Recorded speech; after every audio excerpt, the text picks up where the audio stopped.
নমস্কার বন্ধুরা, আমার ইচ্ছেগুলোই স্বাগত জানাই। আজকের গল্প পাঠ বঙ্কিমচন্দ্র চট্টোপাধ্যায় রচিত উপন্যাস কপালকুণ্ডলা, প্রথম খণ্ড, প্রথম পরিচ্ছেদ, সাগর সঙ্গমে। প্রায় 250 বৎসর পূর্বে একদিন মাঘ মাসের রাত্রি শেষে একখানি যাত্রীর নৌকা গঙ্গাসাগর হইতে প্রত্যাগমন করিতেছিল। পর্তুগিজ ও অন্যান্য নাবিক দস্যুদিগের ভয়ে যাত্রীর নৌকা দলবদ্ধ হইয়া যাতায়াত করাই তৎকালের প্রথা ছিল, কিন্তু এই নৌকারোহীরা সঙ্গীহীন। তাহার কারণ এই যে রাত্রি শেষে ঘোরতর কুজ্ঝটিকা দিগন্ত ব্যাপ্ত করিয়াছিল। নাবিকেরা দিং নিরূপণ করিতে না পারিয়া বহর হইতে দূরে পড়িয়াছিল। এক্ষণে কোন দিকে কোথায় যাইতেছে তাহার কিছুই নিশ্চয়তা ছিল না। নৌকারোহীগণ অনেকেই নিদ্রা যাইতেছিলেন। একজন প্রাচীন এবং একজন যুবা পুরুষ, এই দুইজন মাত্র জাগ্রত অবস্থায় ছিলেন। প্রাচীন যুবকের সহিত কথোপকথন করিতেছিলেন। বারেক কথাবার্তা স্থগিত করিয়া বৃদ্ধ নাবিক দিগকে জিজ্ঞাসা করিলেন, মাঝি, আর কতদূর যেতে পারবি? মাঝি কিছু ইতস্তত করিয়া বলিল, বলিতে পারিলাম না। বৃদ্ধ ক্রুদ্ধ হইয়া মাঝিকে তিরস্কার করিতে লাগিলেন। যুবক কহিলেন, মহাশয়, যাহা জগদীশ্বরের হাত তাহা পণ্ডিতে বলিতে পারে না। ও মূর্খ কি প্রকারে বলিবে? আপনি ব্যস্ত হইবেন না। বৃদ্ধ উগ্রভাবে কহিলেন, ব্যস্ত হব না? বলো কি, বেটারা 20-25 বিঘার ধান কাটিয়া লইয়া গেল, ছেলেপিলে সম্বৎসর খাবে কি? এ সংবাদ তিনি সাগরে উপনীত হইলে পরে পশ্চাদাগত অন্য যাত্রীর মুখে পাইয়াছিলেন। যুবা কহিলেন, আমি তো পূর্বেই বলিয়াছিলাম, মহাশয়ের বাটিতে অভিভাবক আর কেহ নাই, মহাশয়ের আশা ভালো হয় নাই।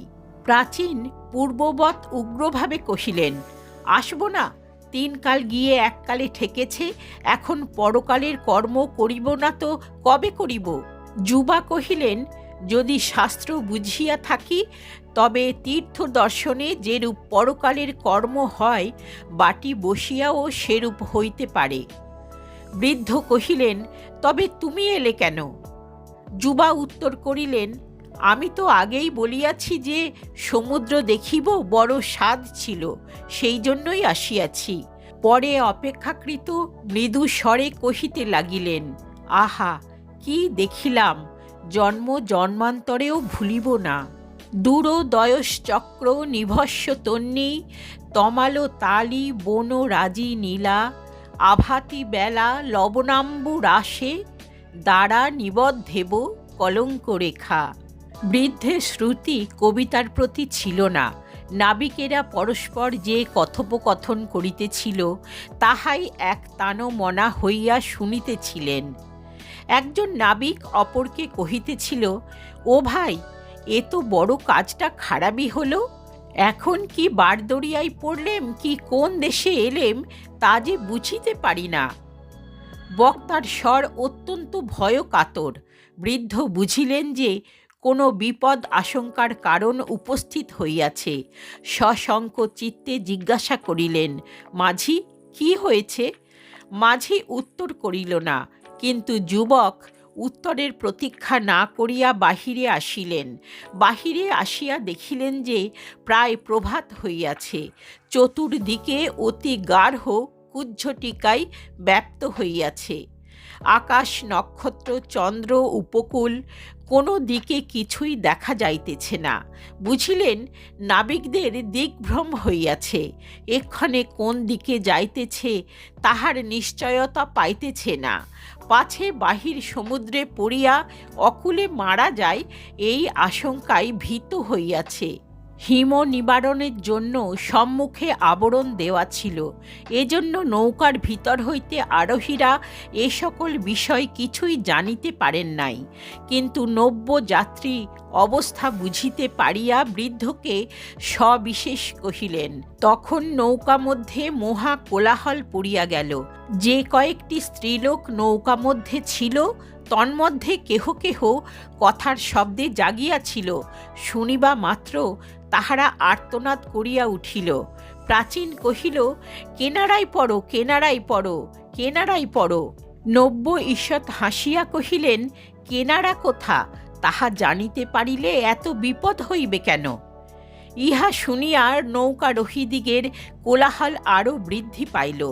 নব্য যাত্রী কোনো মতে তাহাদিগকে স্থির করিয়া নাবিকদিগকে কহিলেন, আশঙ্কার বিষয় কিছু নাই, প্রভাত হইয়াছে, 4-5 দণ্ডের মধ্যে অবশ্য সূর্যোদয় হইবে। 4-5 দণ্ডের মধ্যে নৌকা কদাচ মারা যাইবে না। তোমরা এক্ষণে বাহন বন্ধ করো, স্রোতে নৌকা যথাই যায় যাক, পশ্চাৎ রৌদ্র হইলে পরামর্শ করা যাইবে। নাবিকেরা এই পরামর্শে সম্মত হইয়া তদনুরূপ আচরণ করিতে লাগিল। অনেকক্ষণ পর্যন্ত নাবিকেরা নিচেষ্ট হইয়া রহিল। যাত্রীরা ভয়ে কণ্ঠাগত প্রাণ।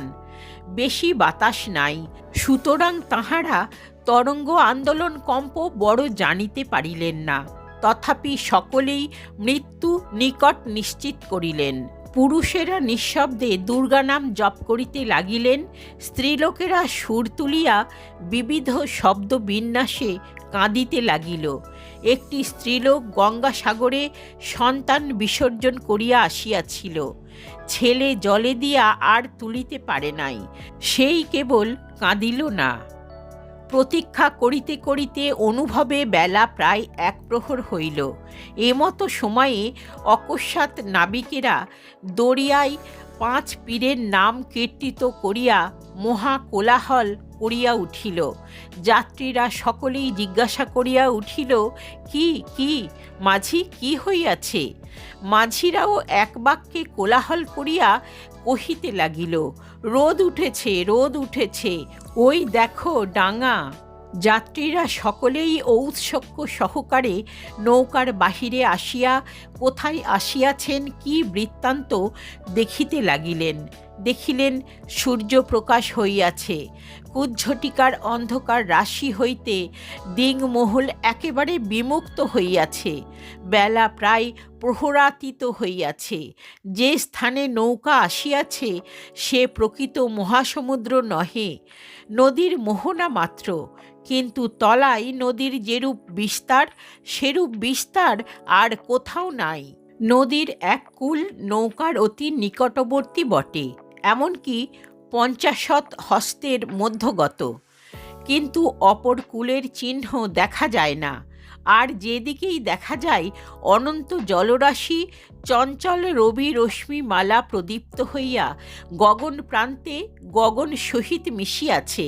নিকটস্থ জল সচরাচর সকর্দম নদীজল বর্ণ, কিন্তু দূরস্থ বাড়িরাশি নীলপ্রভ।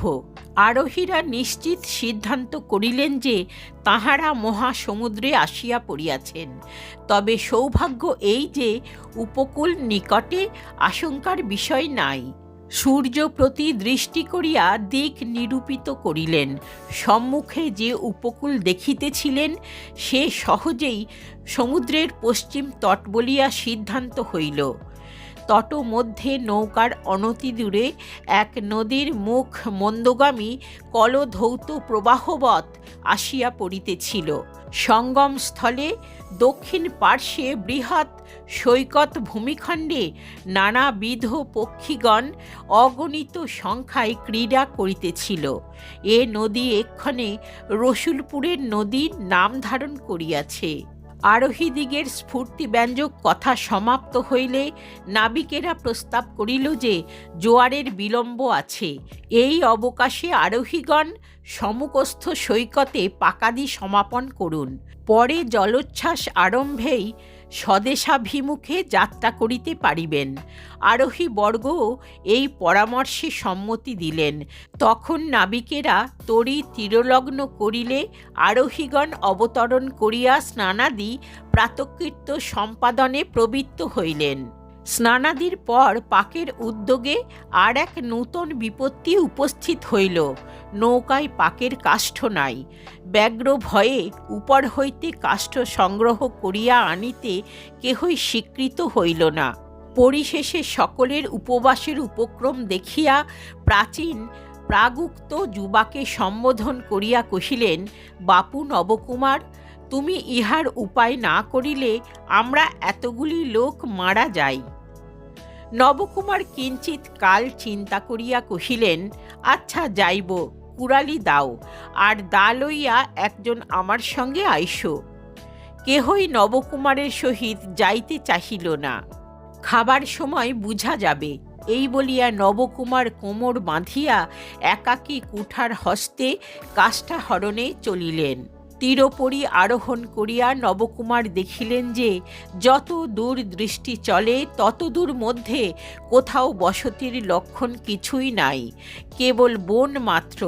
কিন্তু সে বন দীর্ঘ বৃক্ষাবলী শোভিত বা নিবিড় বন নহে, কেবল স্থানে স্থানে ক্ষুদ্র ক্ষুদ্র উদ্ভিদ মণ্ডলাকারে কোনো কোনো ভূমিখণ্ড ব্যাপিয়াছে। নবকুমার তন্মধ্যে আরোহণযোগ্য কাষ্ঠ দেখিতে পাইলেন না, সুতরাং উপযুক্ত বৃক্ষের অনুসন্ধানে নদী তট হইতে অধিক দূর গমন করিতে হইল। পরিশেষে ছেদনযোগ্য একটি বৃক্ষ পাইয়া তাহা হইতে প্রয়োজনীয় কাষ্ঠ সমাহরণ করিলেন। কাষ্ঠ বহন করিয়া আনা আর এক বিষম কঠিন ব্যাপার বোধ হইল। নবকুমার দরিদ্রের সন্তান ছিলেন না, এ সকল কর্মে অভ্যাস ছিল না। সম্যক বিবেচনা না করিয়া কাষ্ঠ আরোহণে আসিয়াছিলেন, কিন্তু এক্ষণে কাষ্ঠ ভার বহন বড় ক্লেশকর হইল। যাহাই হউক, যে কর্মে প্রবৃত্ত হইয়াছেন তাহাতে অল্পে ক্ষান্ত হওয়া নবকুমারের স্বভাব ছিল না। এজন্য তিনি কোনো মতে কাষ্ঠ ভার বহিয়া আনিতে লাগিলেন। কিয়দ্দূর বহেন, পরে ক্ষণেক বসিয়া বিশ্রাম করেন, আবার বহেন, এইরূপে আসিতে লাগিলেন। এই হেতুবশত নবকুমারের প্রত্যাগমনে বিলম্ব হইতে লাগিল। এদিকে সমবিবাহারীগণ তাহার বিলম্ব দেখিয়া উদ্বিগ্ন হইতে লাগিল। তাহাদিগের এইরূপ আশঙ্কা হইল যে নবকুমারকে ব্যাঘ্রে হত্যা করিয়াছে। সম্ভাব্য কাল অতীত হইলে এইরূপী তাহাদিগের হৃদয়ে স্থির সিদ্ধান্ত হইল, অথচ কাহারও এমন সাহস হইল না যে তীরে উঠিয়া কিয়দ্দূর অগ্রসর হইয়া তাহার অনুসন্ধান করে। নৌকারোহীগণ এইরূপ কল্পনা করিতেছিল, ইত্যবসরে জলরাশি মধ্যে ভৈরব কল্লোল উত্থিত হইল। নাবিকেরা বুঝিল যে জোয়ার আসিয়াছে। নাবিকেরা বিশেষ জানিত যে এই সকল স্থানে জলোচ্ছ্বাসকালে তটদেশে এরূপ প্রচণ্ড তরঙ্গাভিঘাত হয় যে তখন নৌকাদি তীরবর্তী থাকিলে তাহা খণ্ড খণ্ড হইয়া যায়। এজন্য তাহারা অতি ব্যস্তে নৌকার বন্ধন মোচন করিয়া নদী মধ্যবর্তী হইতে লাগিল। নৌকা মুক্ত হইতে না হইতে সম্মুখস্থ সৈকতভূমি জলপ্লাবিত হইয়া গেল। যাত্রীগণ কেবল ত্রস্তে নৌকায় উঠিতে অবকাশ পাইয়াছিল। তণ্ডুলাদি যাহা যাহা চরে স্থিত হইয়াছিল তৎসমুদায় ভাসিয়া গেল। দুর্ভাগ্যবশত নাবিকেরা সুনিপুণ নহে, নৌকা সামলাইতে পারিল না। প্রবল জলপ্রবাহ বেগে তরণী রসুলপুর নদীর মধ্যে লইয়া চলিল।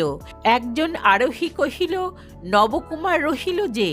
একজন নাবিক কহিল, আহ, তোর নবকুমার কি আছে, তাকে শিয়ালে খাইয়াছে। জলবেগে নৌকা রসুলপুরের নদীর মধ্যে লইয়া যাইতেছে। প্রত্যাগমন করিতে বিস্তর ক্লেশ হইবে, এই জন্য নাবিকেরা প্রাণপণে তাহার বাহিরে আসিতে চেষ্টা করিতে লাগিল। এমনকি সেই মাঘ মাসে তাহাদিগের ললাটে স্বেদ শ্রুতি হইতে লাগিল। এইরূপ পরিশ্রম দ্বারা রসুলপুর নদীর ভিতর হইতে বাহিরে আসিতে লাগিল বটে, কিন্তু নৌকা যেমন বাহিরে আসিল অমনি তথাকার প্রবলতর স্রোতে উত্তরমুখী হইয়া তীরবৎ বেগে চলিল। নাবিকেরা তাহার তিলার্ধ মাত্র সংযম করিতে পারিল না, নৌকা আর ফিরিল না। যখন জলবেগ এমতো মন্দীভূত হইয়া আসিল যে নৌকার গতি সংযত করা যাইতে পারে, তখন যাত্রীরা রসুলপুরের মোহনা অতিক্রম করিয়া অনেক দূর আসিয়াছিলেন। এখন নবকুমারের জন্য প্রত্যাবর্তন করা যাইবে কিনা এ বিষয়ের মীমাংসা আবশ্যক হইল। এই স্থানে বলা আবশ্যক যে নবকুমারের সহযাত্রীরা তাহার প্রতিবেশী মাত্র, কেহই আত্মবন্ধু নহে। তাহারা বিবেচনা করিয়া দেখিলেন যে তথা হইতে প্রত্যাবর্তন করা আর এক ভাঁটার কর্ম। পরে রাত্রি আগত হইবে, আর রাত্রে নৌকা চালনা হইতে পারিবে না। অতএব পরদিনের জোয়ারের প্রতীক্ষা করিতে হইবে। এ কাল পর্যন্ত সকলকে অনাহারে থাকিতে হইবে। 2 দিন নিরাহারে সকলের প্রাণ ওষ্ঠাগত হইবেক। বিশেষ নাবিকেরা প্রতিগমন করিতে অসম্মত। তাহারা কথার বাধ্য নহে। তাহারা বলিতেছে যে নবকুমারকে ব্যাঘ্রে হত্যা করিয়াছে, তাহাই সম্ভব। তবে এত ক্লেশ শিকার কি জন্য? এরূপ বিবেচনা করিয়া যাত্রীরা নবকুমার ব্যতীত স্বদেশে গমনই উচিত বিবেচনা করিলেন। নবকুমার সেই ভীষণ সমুদ্র তীরে বনবাসে বিসর্জিত হইলেন। ইহা শুনিয়া যদি কেহ প্রতিজ্ঞা করেন কখনো পরের উপবাস নিবারণার্থ কাষ্ঠা হরণে যাইবেন না, তবে তিনি উপহাসাস্পদ।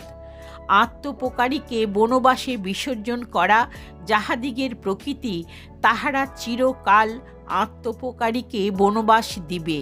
কিন্তু যতবার বনবাসিত করুক না কেন, পরের কাষ্ঠাহরণ করা যাহার স্বভাব, সে পুনর্বার পরের কাষ্ঠাহরণে যাইবে। তুমি অধম, তাই বলিয়া আমি উত্তম হইব না কেন?